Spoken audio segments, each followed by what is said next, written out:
मंचावर उपस्थित केसरी सारख्या मान्यवर वृत्तपत्राचे संपादक सन्माननीय मेहुलकर आणि आता ज्यांनी आपले विचार मांडले ते ग्रामीण भागातून प्रतिकूल परिस्थिती झगडत आपल्या आईला आपल्या साक्षरता मिशन मध्ये स्वयंसेवक म्हणून उभे करणारे सन्माननीय राजेश क्षीरसागर. हा कार्यक्रम मोजक्या व्यक्तींचा रसिकांचा असला तरी सुद्धा डॉक्टर श्रीकांत तारे यांना मी सांगू इच्छितो या कार्यक्रमाच्या रसिकांमध्ये कवितेला अर्पण झालेली अशा प्रकारची काही दिग्गज आहेत. स्वप्नील पोरे हे कवितेला समर्पित व्यक्तित्व आहे. ते स्वतः कवी आहेत. सिनेमाच्या संदर्भात त्यांचं ज्ञान मोठं आहे. राजन लाखे हे कवी आहेत, समीक्षक आहेत आणि ते सुंदर भाष्य करतात. खरं म्हणजे त्यांच्या भाषाला आपण सगळेच मुकलेलो आहोत. आणखी एक पुण्यातलं एक अत्यंत महत्वाचं व्यक्तिमत्व आहे. संस्कृती आणि विशेषतः मराठी संस्कृती जोपासणारे प्रतिभावंत अशा प्रकारचे कवी लेखक जे स्मृतीच्या पडद्याआड गेलेले अशा प्रकारचे दिग्गज अशा प्रकारचे कवी कलावंत आहेत. त्यांची आवर्जून आठवण ठेवून त्यांचं पुण्यतिथी त्यांची जयंती साजरी करणारे शांभाऊ भुरके म्हणून आहे. अत्यंत मध्यवर्ती अशा प्रकारचं कर्तृत्व आहे. अशा प्रकारचे अनेक व्यक्तिमत्व इथे उपस्थित आहेत. म्हणजे हा आपण 13 रसिकांचा पुरुष रसिकांचा उल्लेख केला. त्याच्यातले हे 2-3 रसिक हे अत्यंत कसे पुरुषार्थी आहेत हे मी सांगितलं. हा प्रयोग खरं म्हणजे जरी जुना असला तर नवीन काळामध्ये आपण नवीन पद्धतीने साजरा करतायत. आणि आमच्या मित्राचं एक वैशिष्ट्य आहे श्री चिटणीसांचं. ते जे सातारला करतात ते पुण्याला करून घेतात. पुण्याची आपण ते साताऱ्याची संस्कृती चेहरा म्हणून त्यांच्याकडे ओळखत होतो.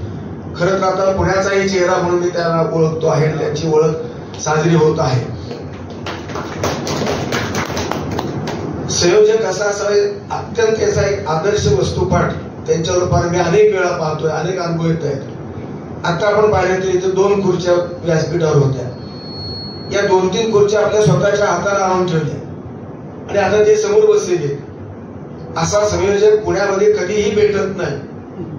आडकर कार्यक्रम घेतात, अमुक कार्यक्रम घेतात, तमुक कार्यक्रम घेतात, पण सगळे स्टेजवर असतात. कारण फोटो बातमी सगळे आवश्यक असतात संयोजकासाठी सुद्धा. त्यांच्यापासून ते दूर आहेत. त्यांचा हेतू मूलतः तो कार्यक्रमचा गाभा लोकांपर्यंत पोहोचवावा.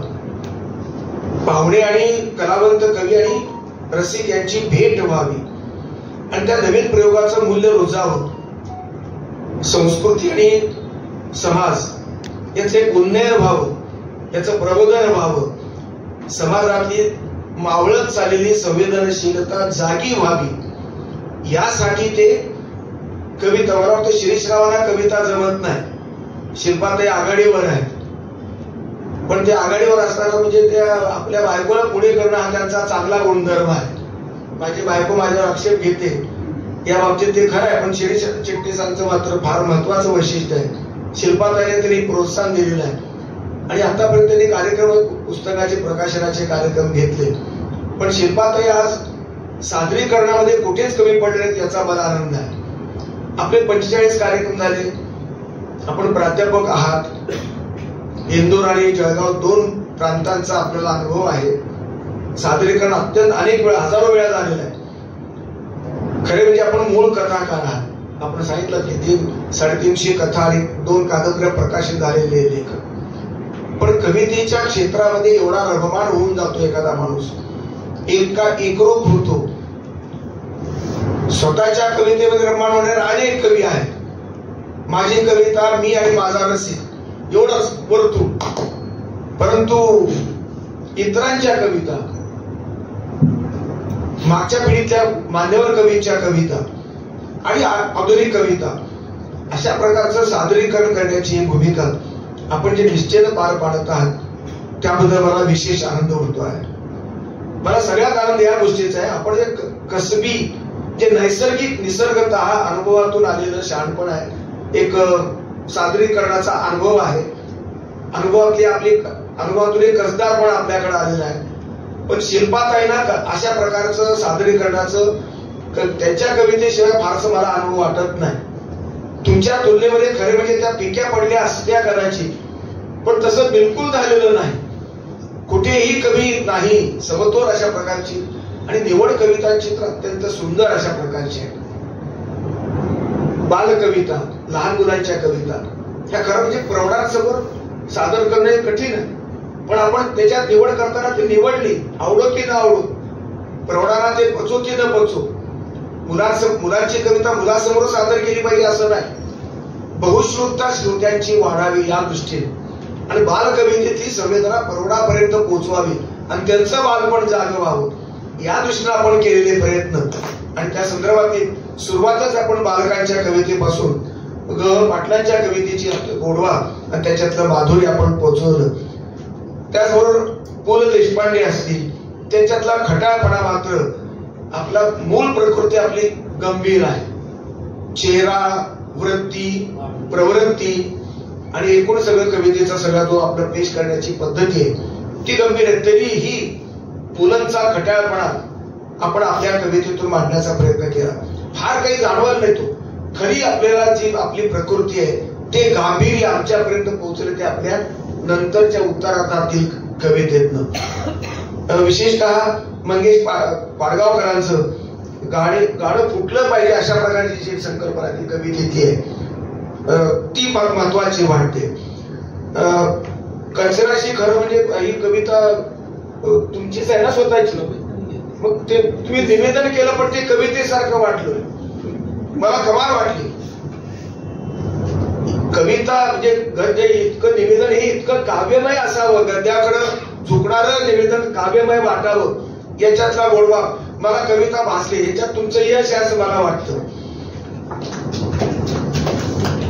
मुख्य म्हणजे आपण जे आई आणि वडिलांच्या संदर्भातलं जे भावनात्मक अशा प्रकारचं नातं आणि पत्नीच्या विशेषतः आपण जीवनाचे ते स्थायी भाव आहेत. आई, वडील, पत्नी आणि मित्र आणि तुमच्यापैकी ज्यांच्यावर श्रद्धा अशी श्रद्धास्थान हे तुमच्या जीवनाची केंद्र आहेत, आणि त्या केंद्रावरती तुमची श्रद्धा, तुमची भावनात्मकता गोठलेली, त्या ठिकाणी गुंतलेली, आणि ते विषय इतके हळुवारपणे आपण सादर करतात की ते काळजालाच भिडतात. ते सादर करण्याची पद्धती, त्याचे शब्द सुद्धा पत्नी आणि पत्नीवरची कविता तुमची तर आहे गेलेली, म्हणून ती नक्कीच भावली. खरं तर तुम्ही कदाचित बायकांच्या बद्दल थोडीशी वेगळी भूमिका असेल असं मला वाटलं होतं, पण उत्तरार्धामधली तुमची भूमिका निश्चितपणे भावणारी आहे. पत्नीला आईच्या रूपात पाहताना हे नवऱ्याचं मोठेपण आहे. नवरा ह्या लेकरू जे म्हणणं वेगळं, विरोधानं म्हणणं किंवा सहज म्हणणं वेगळं. कवितेतला कवी ज्यावेळेस म्हणतो त्यावेळेस ते असं काळजातून कवी म्हणत असतो, आणि म्हणून काळजातून म्हणणारा, आपल्या बायकोला आई म्हणणारा नवरा मी पहिल्यांदा तुमच्या रूपाने अनुभवतोय. मला याचा समाधान झालेला आहे. आई वडिलांच्या फोटोमधलं त्यांचं ते काय साड्या कपाटातल्या हात लावणं, त्याच्यातले पुस्तक काढणं आणि त्या वडिलांचं आईचं दुःख ते केलेलं आहे तुम्ही, आणि तुम्ही जाणलं, तुम्ही पचवलेली ती संवेदनशील आहे. आणि तो संवेदनशील भाव हा तुम्ही इतका चांगल्या पद्धतीने पेश केला की सादरीकरण काय असतं हे निश्चित त्यातून घडतं, आपल्याला लक्षात येतं. आमच्या ताईरी इंदिरा संतांचं जे पत्राच्या संदर्भातली कविता ती पोहोचवली व्यवस्थित, त्याच्यातला भावही पोहोचला.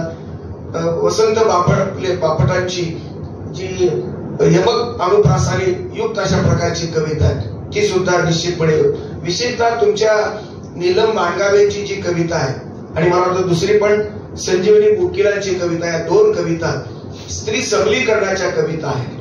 त्या पुरुषांच्या विरुद्ध नाहीत पण स्त्रीच्या सक्षमीकरणाच्या संदर्भातल्या आहे, आणि स्त्रीचं मान हे पुरुषाला सुद्धा आलं पाहिजे, स्त्रीलाही आलं पाहिजे, कारण दोन्ही मानवी रूपात आहेत.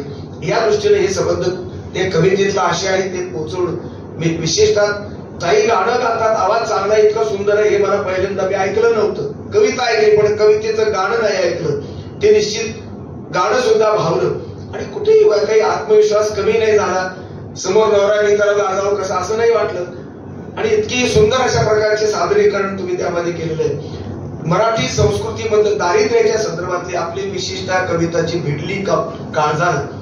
ते बरेचसे कवी संवेदना बायकोपुरती असते, प्रेयसीपुरती असते, आईपुरती असते, राष्ट्रापुरती असते, धर्मापुरती असते, पण ती दारिद्र्यापर्यंत ती संवेदना पोहोचत नाही.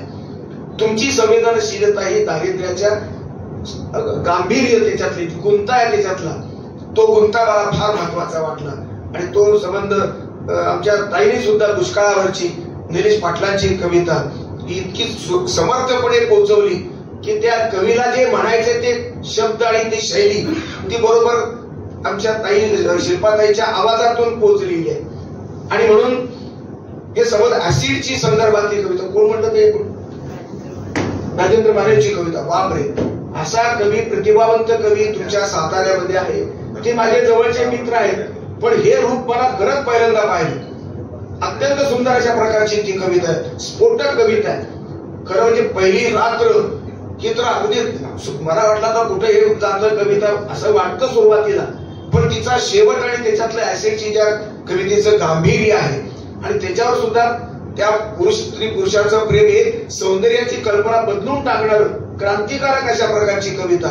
हे कवितांची निवड सुद्धा तुमचा महत्वाचा मुद्दा आहे. तुम्ही ज्या कविता निवडलेल्या आहेत त्याच्यामध्ये सुद्धा संवेदनशीलता, विचार जागृत करण्याची पद्धती, प्रबोधनात्मक जाणीवा, मानवतेचं जागरण, संबंध संस्कृतीचं जागरण, शुद्धीकरण हे सर्व त्याच्यामध्ये आलेलं आहे. या जागरणातून या संबंध तुमच्या प्रयोगामध्ये संस्कृतीचं शुद्धीकरण मला जाणवतं आणि मुख्य म्हणजे मराठी संस्कृतीचा कुठलाही गप्पा राहत नाही. कविता हा असा विषय की म्हणजे खरं म्हणजे आपलं नाव सार्थ ठरलं. कवितेचं चांदणं संस्कृतीला उन्नत करतं, संस्कृती प्रकाशमान करतं आणि त्या संस्कृतीच्या चांदण्यामध्ये हा जळगावचे आमचे तारा चिटणीसांनी आमच्या समोर सादर केलं आणि या चांदण्यामध्ये आपण न्हावून निघालो याच्याबद्दल मला धन्यता वाटते. आणि वेगवेगळी परिमाण आहे. संपादक महोदय आमचे ते कविता कधी म्हणतील असं मला वाटलं नव्हतं. मला काही परिचय फारसा नव्हता.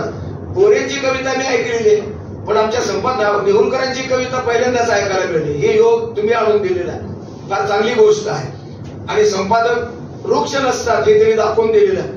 कवितेच्या कार्यक्रमाला गेल्यानंतर आपण ही कविता गावी अशी त्यांना उर्मी येणं हा ही संवादी अशा प्रकारचा भाग आहे. आणि मुख्य म्हणजे आमचे शिक्षणाधिकारी साहेब इतकी सुंदर, थोडं विषयांतर असं वाटतं, बरोबर वाटलं पण त्याचा अनुबंध शेवटी संस्कृतीशी आहे.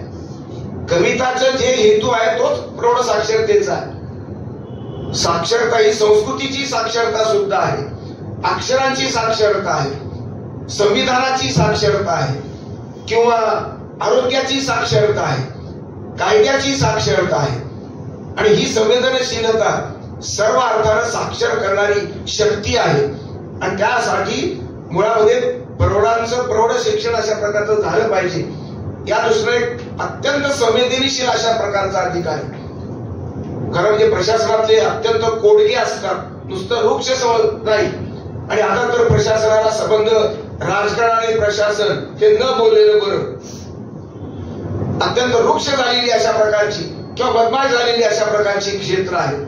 त्या क्षेत्रातला इतका संवेदनशील अशा प्रकारचे ग्रहस्थ ते तुमच्या साताऱ्यापासूनच त्यांची हिस्ट्री सुरू झाली आहे.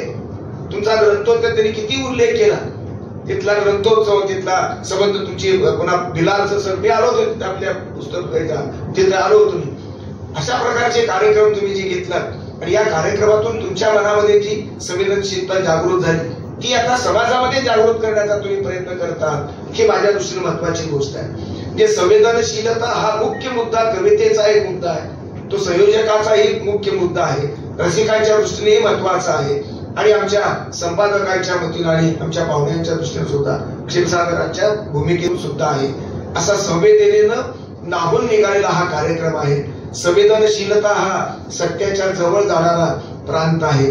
हे केवळ भावनात्मक सत्य नव्हे तर त्याचं दुसरं रूप हे सत्याच्या प्रकाशामध्ये आपलं त्याचा जास्त उत्कटतेनं अनुभव येतो. सत्य आणि संवेदना हे त्या समाजामध्ये जागृत असतात. त्या समाजाला कधीही मरण नसतं. तो चिरंतन अशा प्रकारची ऊर्जा त्याच्यामध्ये जिवंत ठेवण्याचं काम तो करत असतो. सत्याची पूजा आणि संवेदनाची संबंध ही जपणूक, संवेदनेचं समर्पण आणि सत्याचं समर्पण हे जोपासणारी चिटणीसांची ही प्रयोगशीलता मला वंदनीय आहे. मी चिटणीसाला पहिल्यांदा धन्यवाद देतो. आणि श्रीकांत तारे सारखे गृहस्थ मध्य प्रदेश सोडून महाराष्ट्रात आले ते फार बरं झालं.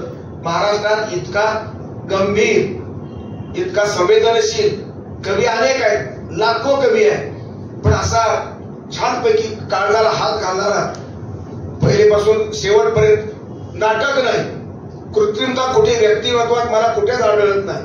हे त्यांचं मुख्य वैशिष्ट्य आहे. नाटकी बेडकी असे कवी अनेक पाहिलेले, पण संवेदनशील कवी, कवीचं वैशिष्ट्य आहे खास. आणि अत्यंत माणुसकीला जागवणारा कवी म्हणून एकूण सगळा नातं सांभाळणारा कवी, नात्यातला गोडवा किंवा संबंध संस्कृतीच्या संचित जपणारा कवी, पूजक अशा सादरीकरणामध्ये अत्यंत उत्कटपणे सादरी करणारे अशा प्रकारचे श्रीकांत तारे आणि आमच्या बहीणबाई शिल्पाताई यांचं विशेष अभिनंदन करतो आणि आपली रजा घेतो. धन्यवाद. आभाराचं काम लाखे